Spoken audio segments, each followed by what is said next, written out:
André Henning nasceu em São Paulo no dia 20 de setembro de 75. Além de narrar na TV Esporte Interativo, também mantém um blog no site da emissora. A primeira pergunta para o André Henning é sobre a emissora em que ele trabalha, o Esporte Interativo. Ele agrega cada dia mais um público fiel. Qual é o segredo do canal, meu caro André Henning? Então, segredo do canal. O segredo do Esporte Interativo é estar o mais próximo do torcedor possível. Seja na linguagem, seja na maneira de se tratar o esporte. A gente tem um pensamento de que o esporte é entretenimento, assim como boa parte dos telespectadores.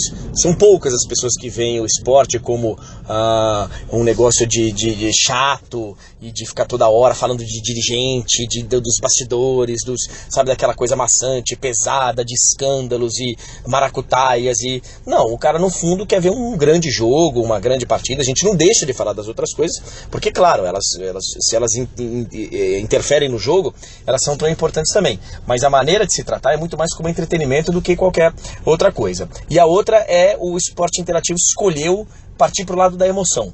Um cara, quando ele vê um jogo, quando ele vê uma transmissão, uma história sendo contada, ele se identifica com aquilo, ele se emociona, por alguma razão aquilo pode tocá-lo ou não. Então eu acho que o fato da gente se aproximar faz com que o segredo do canal seja esse aí. O telespectador ele quer se sentir emocionado no fim das contas. Ele quer entender a história de um jogador, superação, ou seja lá o que for, um drama que está acontecendo dentro de campo. Ele se identifica com aquilo toca o telespectador de alguma forma, que a gente não sabe exatamente qual é, e tá aí a graça da coisa, mas tem alguma coisa que é feita que toca o cara, que mexe com o cara. Isso é emoção do esporte. O esporte é cheio de momentos emocionantes, e é isso que o Esporte Interativo faz. Boa, Henning. Você é conhecido por levar emoção às suas narrações, até mesmo daqueles jogos menos empolgantes, né? Como prender o telespectador por 90 minutos? Prender a atenção de um telespectador não é a coisa mais simples que tem.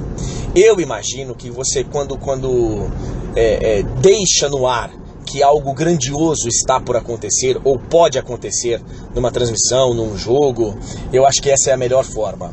Você tem que buscar no conhecimento, na forma como você narra, na história que está sendo contada, né, no jogo, o que está rolando no jogo, de que, caramba, se continuar desse jeito aqui, a gente pode ter, por exemplo, uma baita goleada, a gente pode ter um acesso inesquecível, a gente pode ter uma eliminação histórica, e isso pode ser através de números, isso pode ser através de sentimento, isso pode ser através de drama. Então tem várias histórias para serem contadas durante uma transmissão que vão fazer com que o cara se prenda ali. Não é fácil, não é todo jogo que tem.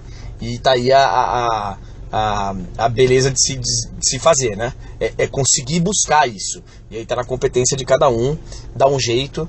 E acho que é isso que é a receita para prender o telespectador durante os 90 minutos é essa. André, entrevistamos o narrador e também seu amigo, o Gustavo Villani, o Guga Villani, que possui um estilo de narração diferente do seu.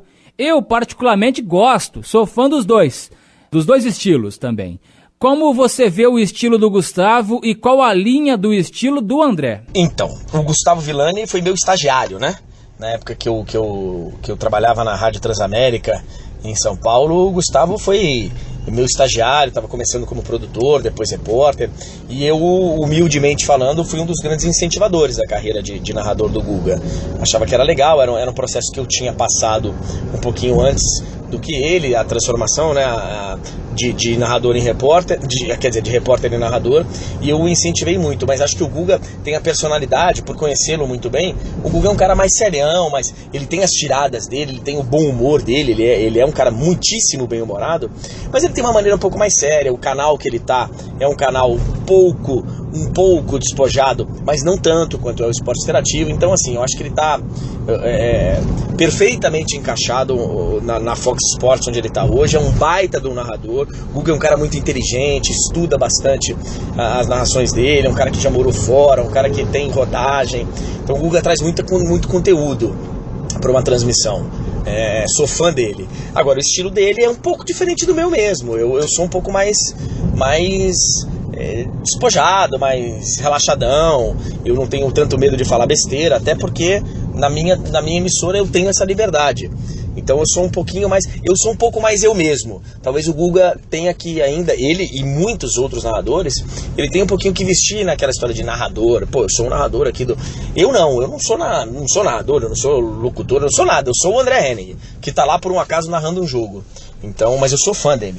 Acho que é um dos melhores que nós temos por aí. Henning, como que você enxerga a parcialidade e a imparcialidade no cenário do jornalismo esportivo hoje? Putz, sei lá, hein? Esse negócio de parcialidade e imparcialidade é muito relativo, muito. E eu pego muito, não tanto dentro do jornalismo esportivo, mas de uma maneira geral. Tudo que envolve o esporte, principalmente o futebol no Brasil, ele é cercado de muito clubismo. Então, outro dia eu meti o pau no Thiago Silva. Falei que era um capitão chorão, que não podia ser capitão de mais nada, que era, enfim, que é um cara que não... 90% das pessoas que vieram no Twitter, nas mídias sociais, me criticar e defender o simpático Thiago Silva, eram torcedores do Fluminense. Não é à toa. É um clubismo muito forte. Então, se você chega e fala mal do Rogério Ceni, 90% dos torcedores do São Paulo vai defender. Os 10% que vão defendê-lo não são torcedores do São Paulo. E assim vai ser se você falar que o Mano Menezes é um bom técnico. Vai ter corintiano que defende ou não, ou que pega no pé. Depende do momento do técnico também, né? Então, assim, o clubismo é um negócio muito problemático não só no jornalismo. Agora, esse negócio de parcialidade e imparcialidade, eu acho que todo mundo é parcial. Não tem como você ser imparcial. Eu acho que no fundo você tem os seus preconceitos, a maneira como você pensa, que vem de berço, que vem da maneira como a sua família te criou, das suas experiências de vida, que não faz... Eu acho que não existe uma pessoa no mundo que seja completamente imparcial, que não acho. Acho que é impossível. E agora, se o que você está me perguntando é o lado clubístico, eu acho que em alguns setores, em alguns locais do Brasil, o lado clubístico é muito forte, o lado regionalista é muito forte. Em alguns lugares mais, outros menos. Mas nós temos ainda muito desse resquício de regionalismo no Brasil. Então eu não consigo enxergar o ser humano imparcial que trabalha no jornalismo esportivo ou em qualquer outro lugar.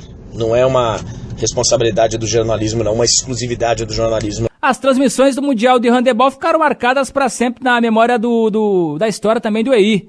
E você conseguiu, como poucos, André, levar o coração do microfone sem ser algo forçado, pois, na minha opinião, a sinceridade era nítida naquela oportunidade. O filósofo David Hume, ele diz que a razão é e deve ser apenas a escrava das paixões, e não pode aspirar a outra função além de servir e obedecer a elas. De certa maneira, você seguiu essa linha com sucesso, né? Como é que você vê essa situação e também a parcela de crítica que em toda profissão tem sobre o possível ufanismo seu na narração? Para ser bem sincero, eu tô pouco me lixando para os que acham que a narração do Mundial foi ufanista ou qualquer uma das minhas narrações, porque eu tenho certeza que eu não penso dessa forma. Eu só acho o seguinte, eu acho que eu seria ufanista, eu seria de repente um cara desonesto se eu mentisse, sabe? Se eu falasse que o Brasil estava jogando bem quando não estivesse, se eu falasse que tal jogador estava se equilibrando a favor quando não estivesse, se tivesse alguma marcação de arbitragem que eu falasse, o juiz está roubando sem estar, né? Roubando, eu digo, usando o termo que a gente usa no esporte sempre.